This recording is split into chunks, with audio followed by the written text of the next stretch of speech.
A Idade Média nunca existiu, pelo menos é o que fala essa teoria que a gente vai ver hoje, que fala em 300 anos fantasmas, 300 anos que foram manipulados, foram subtraídos da nossa linha temporal. Então fica aí, que é isso que você vai ver hoje aqui. Bem-vindo ao Mundo Sem Guru, eu sou o Marcos Teixeira e hoje a gente vai falar da teoria do tempo fantasmas, dos 300 anos que foram subtraídos da nossa história e dizem até que a Idade Média nem existiu. Então, bora dar uma olhada nisso agora. A teoria dos 300 anos fantasmas. A teoria do tempo fantasma propõe uma intrigante e controversa hipótese, a existência de 300 anos fantasmas na história medieval, entre 614 d.C. e 911 d.C.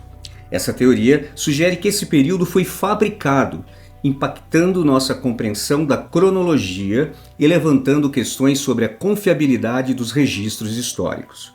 Nessa apresentação, exploraremos os argumentos, as críticas e o fascínio em torno dessa teoria que desafia as narrativas históricas convencionais. O enigma do tempo fantasma. A teoria do tempo fantasma propõe a fabricação de 300 anos, 614 d.C., 911 d.C., na história medieval, desafiando a cronologia aceita e sugerindo que eventos e figuras desse período aí podem ser inventados ou deslocados. Bom, eu sempre, desde moleque, em aulas de história, né, no colégio e tal, eu sempre ficava pensando, eu falei, poxa, quem que está contando essa história, né? Quer dizer, alguém registrou, houveram testemunhas e tal, então quem que registra? Como a gente sabe se isso está certo? Ah, mas escreveram, né? Pintaram na pedra e tal, só que hoje sim, parece que faz sentido, porque a gente tem uma série de tecnologias, a gente tem escrita, a gente tem como é que fala? Foto, a gente tem foto digital, a gente tem inteligência artificial, a gente tem um monte de coisa. Mas naquela época tinha o relato de alguém, ou o testemunho de alguém daquele determinado momento, daquele período ali que está sendo retratado, e alguém iria escrever um documento ou retratar uma pintura e tal. Mas mesmo assim, como a gente sabe que esse relato é, vamos dizer assim, imparcial, ou se ele tem alguma opinião daquela pessoa que fez o relato, se ele tem alguma visão política, um viés diferente, ou seja, será que a história está sendo relatada como ela aconteceu? Então sempre ficava pensando isso, né? E essa teoria fala de algo que vai além, ou seja, de ter inventado um período, a gente vai ver aqui detalhes, para que algo fosse escondido, ocultado, ou para que desse certo, sei lá, né, alguns reinados, algum período histórico. Vamos dar uma olhada nisso daqui. A hipótese sugere que o ano atual seria cerca de 1725. Então, nós não estaríamos em 2025, mas em 1725, com implicações profundas para a datação de eventos e a interpretação de desenvolvimentos culturais e tecnológicos. A teoria questiona a confiabilidade dos registros históricos e os métodos de preservação e interpretação do passado, levantando a possibilidade de manipulação em larga escala. Sem falar que existem calendários diferentes, né? Você tinha lá o calendário maia, você tem o judaico, você tem né, o juliano, né, que chama, enfim, católico. Você tem vários calendários com datas, por exemplo, importantes ou significativas, religiosas e tal, diferentes, né? O ano chinês, por exemplo, diferente, né, da datação do mundo todo, só que, claro, né, se convencionou a usar um determinado calendário para que não ficasse toda uma bagunça.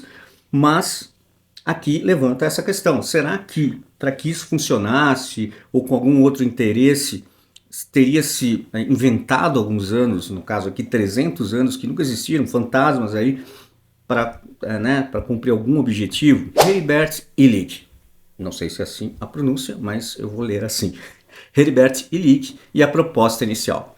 A teoria foi proposta em 1991, recente, né? Século XX, pelo historiador alemão Heribert Illig, após pesquisa sobre inconsistências na cronologia medieval, identificando lacunas na documentação entre os séculos 7 e 10. Illig argumenta que líderes como Otto III, o Papa Silvestre II e Constantino VII manipularam a cronologia para legitimar seus governos e fortalecer o poder da Igreja e do Sacro Império Romano Germânico. Como eu falei, né, que seria talvez para que desse certo, né, alguns reinados, né, o caso aqui está citando a Igreja também católica, né, o Papa e tal. Então é uma manipulação na linha do tempo, porque se você for pensar, por mais que você tenha evidências e tal, aqui e ali, pinturas e personagens, por que não eles não poderiam ter sido inventados? Por que não a história que a gente entende hoje não é exatamente a história que aconteceu? Porque eu falei, porque tiveram pontos de vista de quem relatou, porque tiveram interesses e tal. Então isso é muito delicado realmente, né? Se a história está correta ou não, porque está sempre aí como é que se fala? Revisitando, né, alguns fatos históricos, né, corrigindo alguma coisa, porque a gente não sabe, né, mesmo, né, em histórias que parecem que fazem parte já do nosso DNA. Mas dizem que a história que a gente aprende no colégio nem sempre é a história real. Tá? O objetivo seria posicionar o reinado de Otto III no ano simbólico de 1000 depois de Cristo, associando-o a um momento de transição e renovação no primeiro milênio da era cristã. Então tá aí a explicação de por que terias feito essa manipulação aí, por que dá esse problema ali na linha do tempo. Evidências apresentadas por Illig, né? Illig, esse historiador. Inconsistências nos registros históricos. Alega falta de evidências arqueológicas concretas para o período, com quantidade menor de artefatos, construções e documentos em comparação com outros períodos. Às vezes eu acho que até acontece aquelas coisas, né? Fala, poxa, mas dizem que uma civilização existiu aqui, e tinha isso e aquilo, e não tem nem sinal deles, né? Ou tem muito pouca coisa, quer dizer, esses caras sumiram da noite para o dia, né? Que tem pouquíssima coisa. Então, como que uma civilização inteira sumiu sem deixar rastros? Ou pouquíssimos rastros? Será que então elas não foram inventadas e foram deixados alguns materiais ali para simular lá na frente que ela existiu? Enfim, as teorias estão aqui.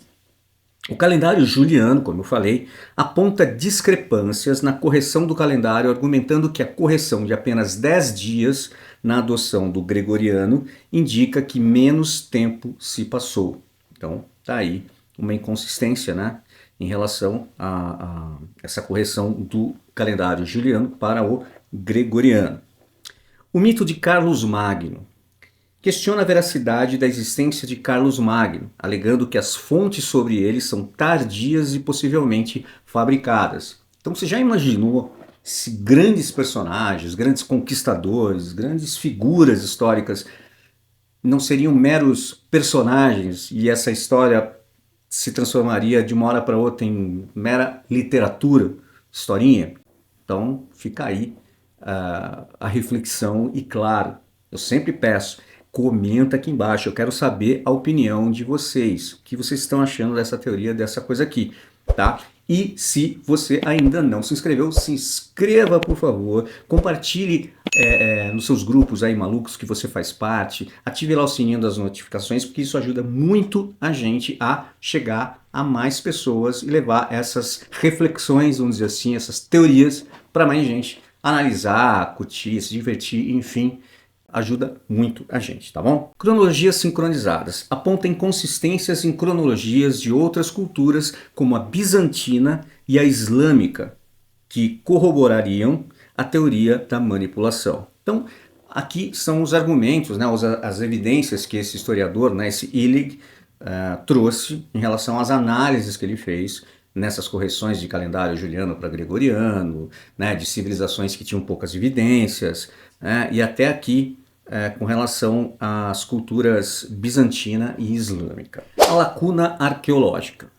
Illig argumenta uma notável escassez de achados arqueológicos, aquilo que a gente falou, né, agora há pouco, monumentos e documentos confiáveis entre 614 e 911 d.C., com quantidade desproporcionalmente baixa em relação a outros períodos. Então, né, que ele coloca aqui, se eu entendi, é que você tem várias eras, vários períodos históricos e neles existem relatos e evidências de civilizações, de momentos culturais, etc., que tinham muito mais evidências do que esses relatados nesse período, né, de 614 a 911. Então isso seria aí, como está chamando aqui, uma lacuna, né? Parece que tem um intervalo onde nada aconteceu, ou aconteceu muito pouco, que são os tais anos fantasmas, e que teriam sido fabricados esses anos aí, com várias coisas inventadas e fabricadas para que desse certo o objetivo lá do Otto, lá, né, terceiro,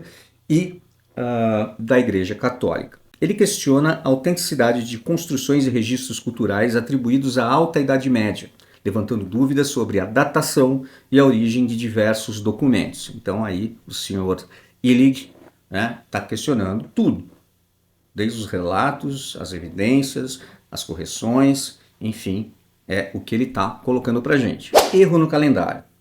O calendário juliano acumulava um erro de cerca de 11 minutos por ano, resultando em um descompasso em relação ao ano solar ao longo dos séculos. A correção de apenas 10 dias na adoção do gregoriano em 1582 é apontada como suspeita, sugerindo que menos tempo se passou do que o registrado.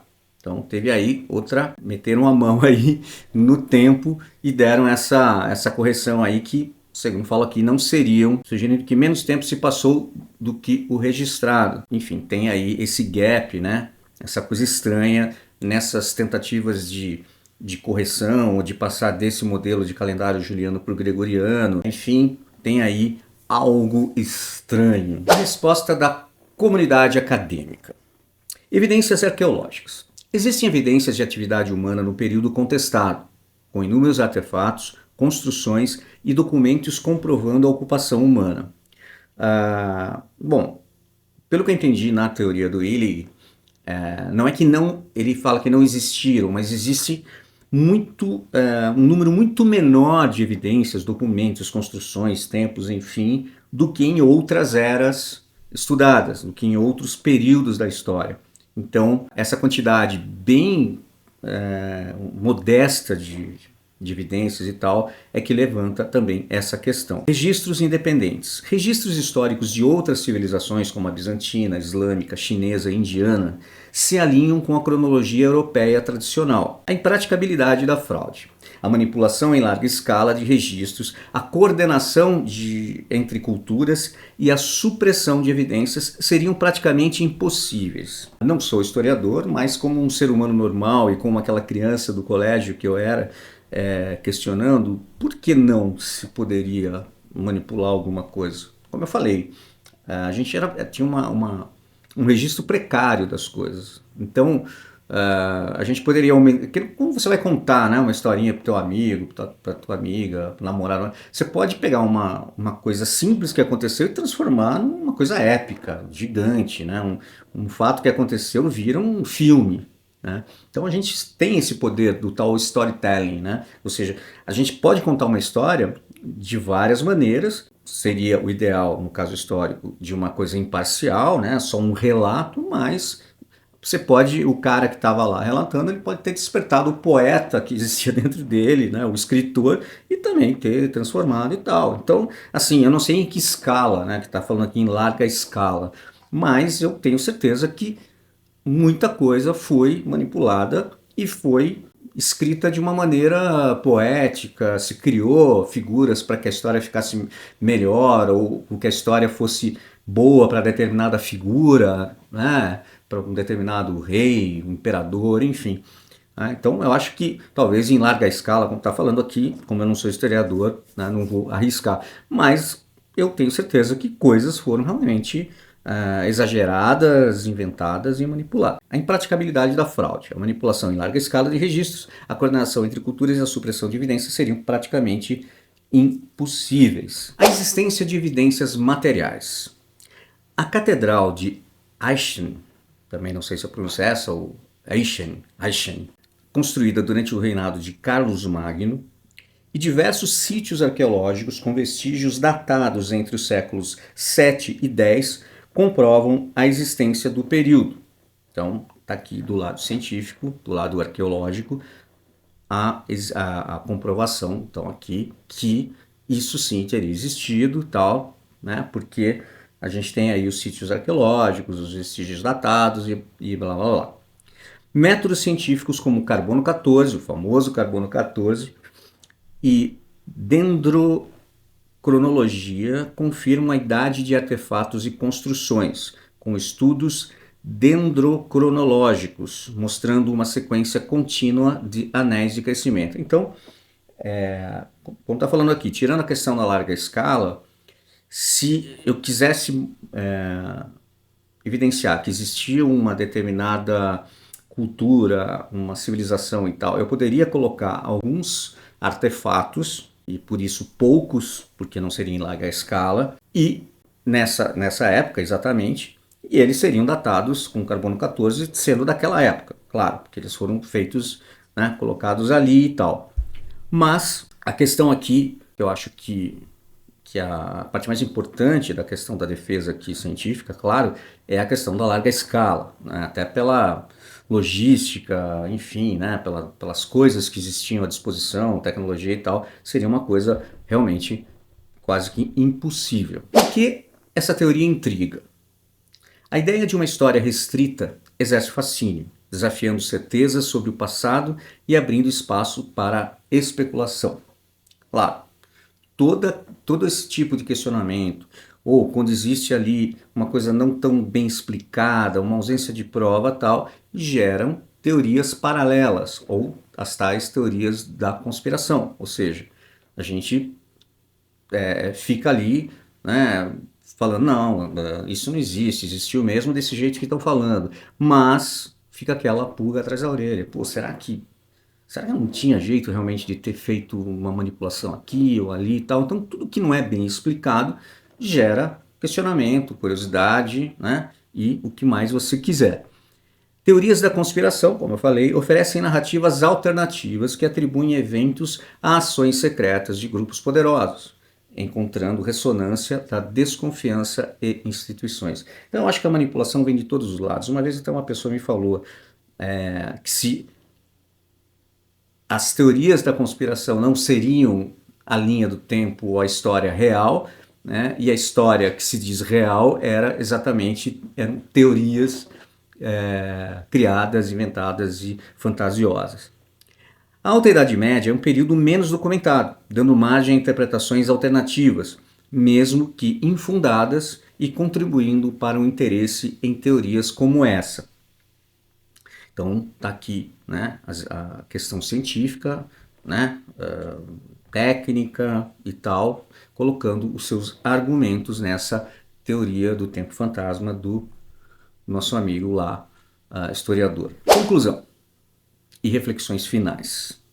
A teoria do tempo fantasma, mesmo refutada, estimula o debate sobre a interpretação da história e a análise crítica das fontes. Como eu falei, desde pequenininho eu ficava pensando, né, na aula de história, essa questão, poxa, será que o cara relatou direitinho, o cara não colocou a opinião dele, ele não inventou, ele não cresceu, ele não poetizou, ele não fantasiou, enfim. Eu acho que isso é importante, a gente tem sim que questionar, porque com certeza foi manipulado, intencionalmente ou não, foi exagerado, foi inventado, enfim, a gente tem que ficar ligado nisso, né? E não só ficar ali no by the book, né? Enfim, você vai lá, abre o livrinho de história na aula e a história é essa, acabou, abaixa a cabeça e tal. Não, tem que questionar, né? De qualquer forma, eu acho que sempre é saudável se questionar.